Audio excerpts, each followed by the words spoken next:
Yo yo yo! Welcome back to our channel. Kung bago pa lang dito sa Rowakin Adventures, please like and subscribe. At nandito na tayo sa part 2 ng aming Boracay Adventures. So nandito kami ngayon sa isang beach na tinatawag nilang Bulabog Beach. The Bulabog Beach is on the other side of the island, which is in the eastern coast. It has 2.5 kilometers long, which is shorter than its more popular counterpart by a few kilometers, but still a pretty impressive stretch of beach that people can enjoy. Bulabog Beach is also having a few hotels that people can stay at, but this area is not as congested as the beach on the other side, making it ideal choice for those who want a quieter yet still exciting Boracay vacation. For those who wants to try new things, and one of the activities that you can indulge here is kite surfing, crystal kayak, and many more. So, if ever pupunta kayo ng Boracay, please visit this recommended Bulabog Beach. Yes, with the plastic. Kati jeng jeng mo, check. How to get here?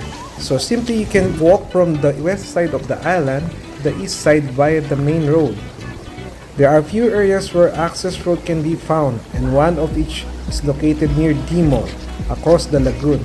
So if you want to experience optimal kiteboarding, I suggest that you visit the part of the Boracay between November and May, when the winds are high and great for just wind-dependent water sports.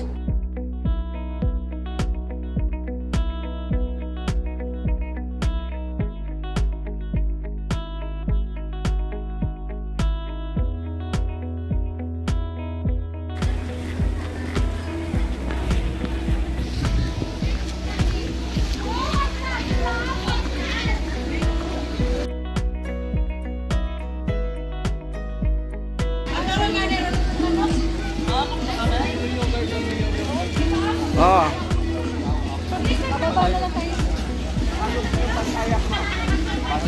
A few moments later. Parang rest house. Parang nga to, car parking. Anong car parking? Hindi ka pwede Ano yun? Chuta Hong Kong Festival. Hong Kong. Hindi, parang Singapore to, Singapore. Singapore ganyan, yung sa mga street nila. Or Hong Kong, yung papasok sa Hong Kong.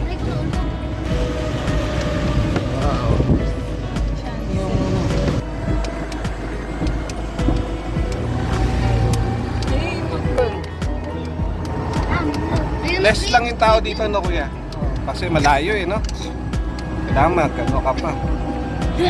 Dahil sa French Beach. Oo. Mag-commute ka pa, no? Wala sa sarili, dagat sila. Oh, Belmont. Mas maganda ka pa sa France. Pwede ba maglaro? Oo. Hindi ka pwede maglaro. Ayan, may naglalang eh. Hindi, syempre beach.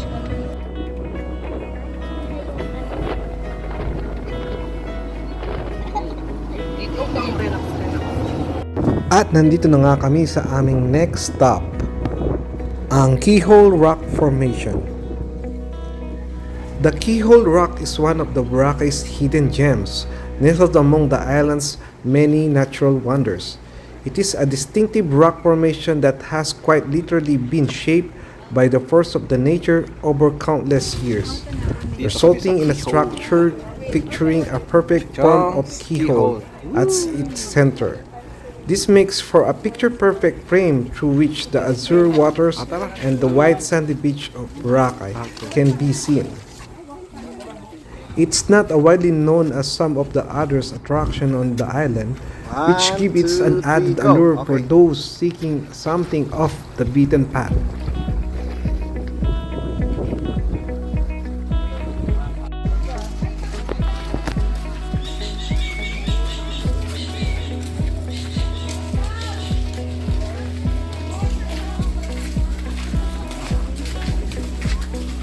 Ayan, picture kayo dyan. Oh.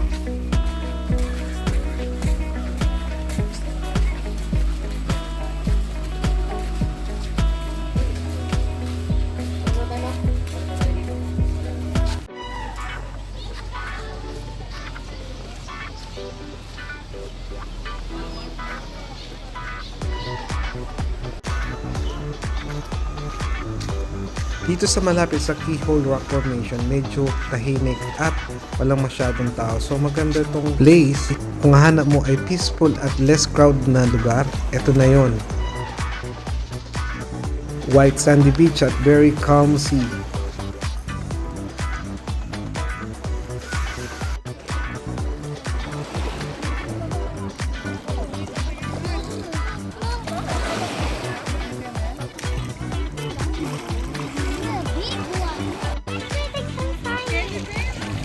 Hello. A few moments later. And we are in the last part of our beach hopping. And this is the Puka Beach. So pagpasok mo pa lang dito papuntang Puka Beach ay madadaanan mo na ang mga Boracay merchant. So, Meron din sila mga fruit juice stall at ibang mga kainan dito. we're in Puka Beach.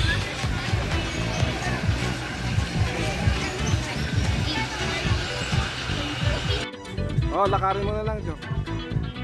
The Puka Beach is also called Yapak Beach, boasts of an 800 meters long stretch of white sand beach adorned by various puka shells, where it was named after in different sizes, shapes, and colors. While the sand here is not as fine as that of the more popular white beach, the crystal clear blue waters and breathtaking view and a quiet atmosphere is enough reason to make a visit to this place a must. How to get here? It's easy accessible by short tricycle ride from Dimong or by boat during Highland hopping tours.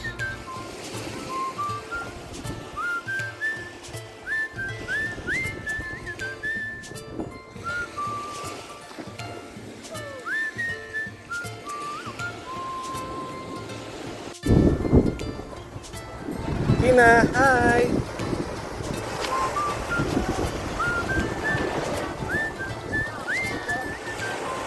Tina! What is that? Are you building a sun? Huh?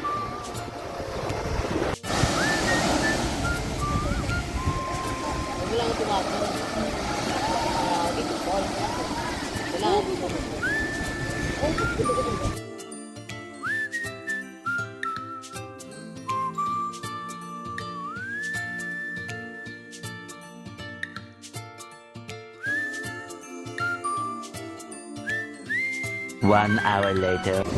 After a long, tiring but enjoyable day tour, ay nakabalik na kami nga dito sa aming hotel. Dito nga sa Boracay Beach Club, ay meron silang rooftop na may swimming pool at maraming activities sa taas. Kaya explore natin. Oh, wow!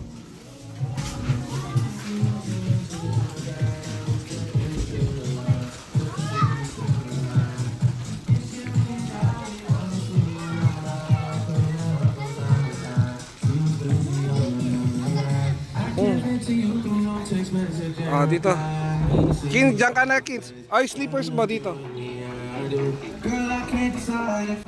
Napakaganda ng view dito sa taas. Makikita mo ang coastline ng Boracay. Lalo na tuwing sunset. Maliban dito, ang ganda rin ng setup nila dito sa taas, ha. Meron din silang mga bar dito, mini bar, meron silang disco lights, merong pool para sa mga bata. At kung kayo naman ay magbabarkada at mahilig sa nightlife, meron din silang mga fire dance dito, meron din silang DJ, at meron din silang mga nakahawayan dito na nagsasayaw. So talaga mag-enjoy ka, di ka maboboard dito. Kung hanap mo ay party, dito na yan. Matatagpuan mo lang to dito sa Station 3. I-book mo na yan sa Agoda at Boracay Ocean Club.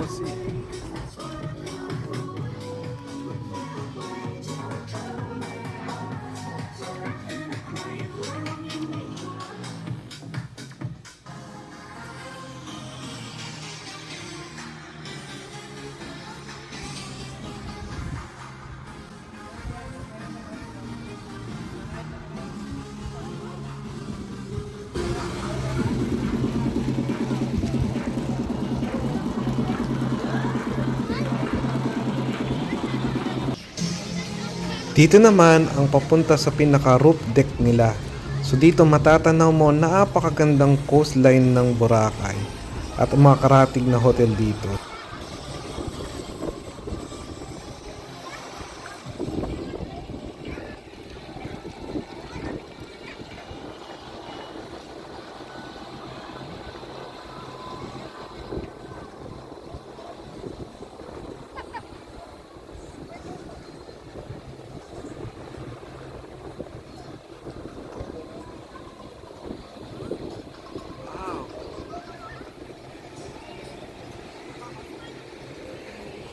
Hi there.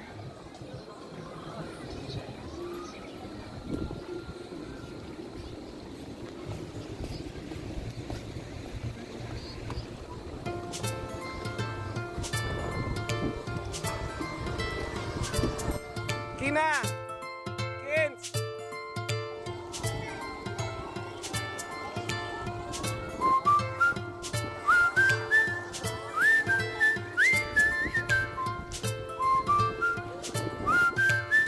Josh, observation deck dito.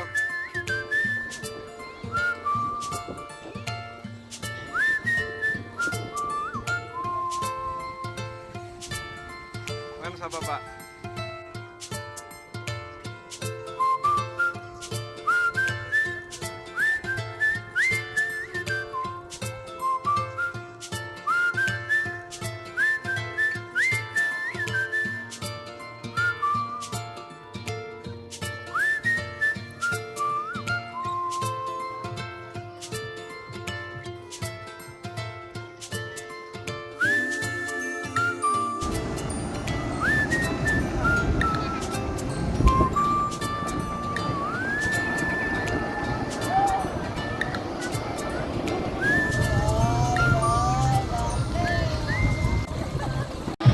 Dito rin sa taas ay meron silang foam party. So kung meron sa baba, meron din dito sa rooftop. O ha? Saan ka pa?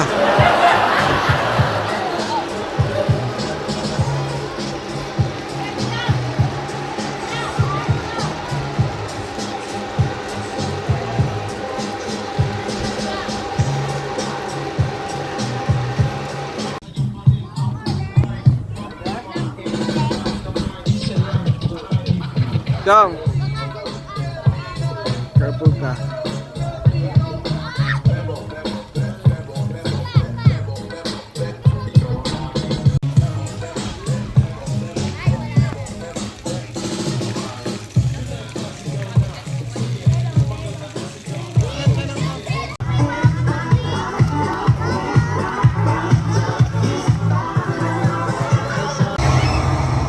At eto na ang mga fire dancers sa ating panahon ng kanilang pagsasaya.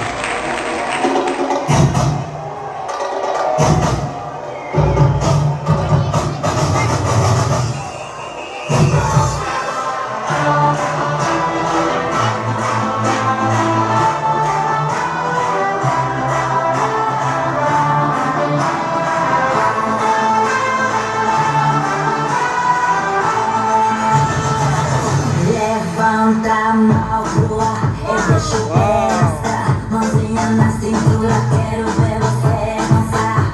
Todo mundo bailando, coração acelerando, dançando e rebolando sem parar.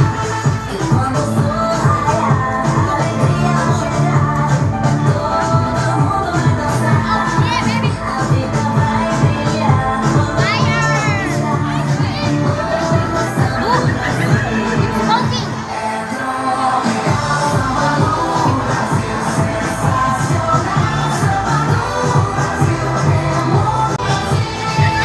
See fire?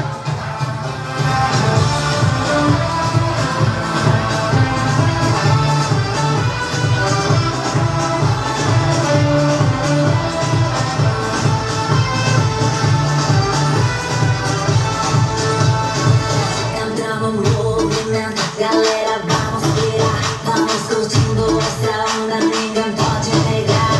Todo mundo vai cantando, todo mundo vai pulando, dançando e rebolando sem parar. E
ate. Alam ko naman dyan.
So, ang next performer nila ay ang mga Hawaiian dancers. Tara, panoorin natin sila kung paano sila sumayaw. A la Boracay style.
Wow, ang galing naman nila sumayaw. Alright, dito muna tayo sa minibar. Dito rin sa minibar nila ay meron silang mga fruit juice, mga cocktails, so marami kang pagpipilian.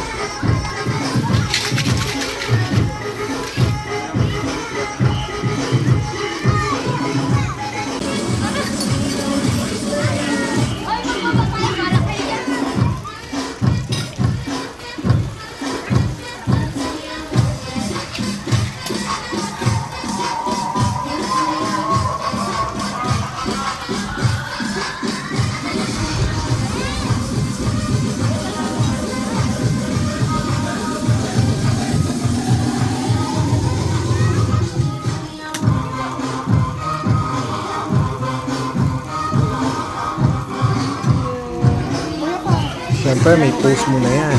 Oh, ha?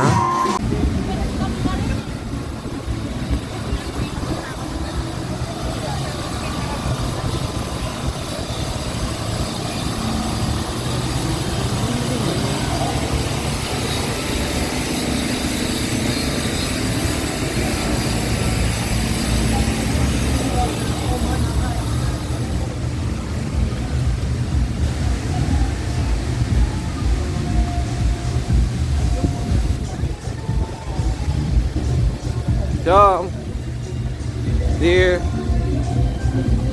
nightlife video.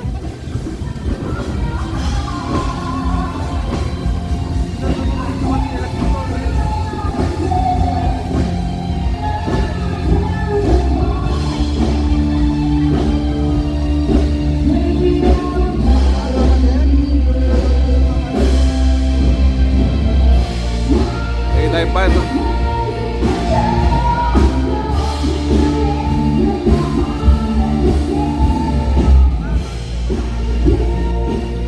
A few moments later. So after nga mag-swimming ay pumunta na kami dito sa D-Mall para mag-explore ng nightlife dito sa Boracay.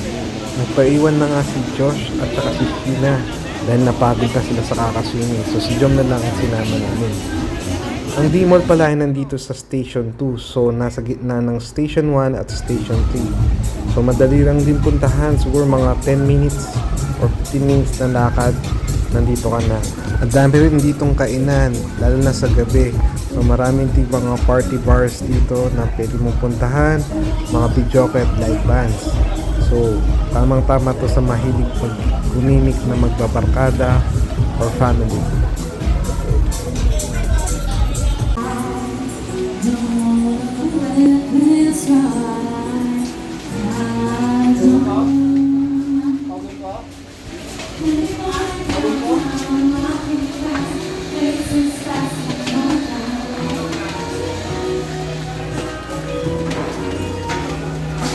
Chowking. The next day. It's our third day here in Boracay and it's our last day as well. Talagang sobrang nag-enjoy kami. So bago kami umalis, ay syempre kumain muna kami ng aming breakfast at konting swimming ng mga bata.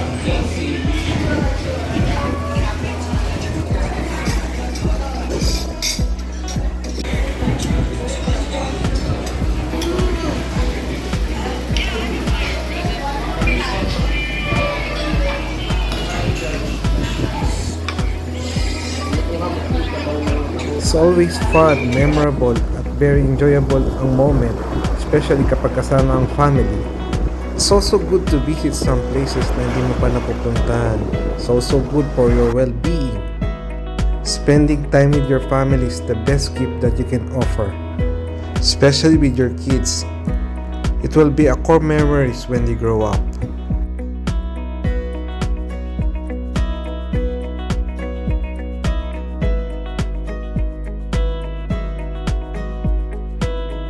Three hours later. We're back in Manila. Manila. Mas tayo doon. Alright, sana nag-enjoy kayo sa panonood at umabot kayo dito sa part na to. Maraming salamat sa panonood ng aming YouTube channel. So follow more and subscribe sa hindi pa nakapag-subscribe dyan. Thank you and God bless. See you in the next vlog. Bye! Ito na po yung mga delegate. Delegates.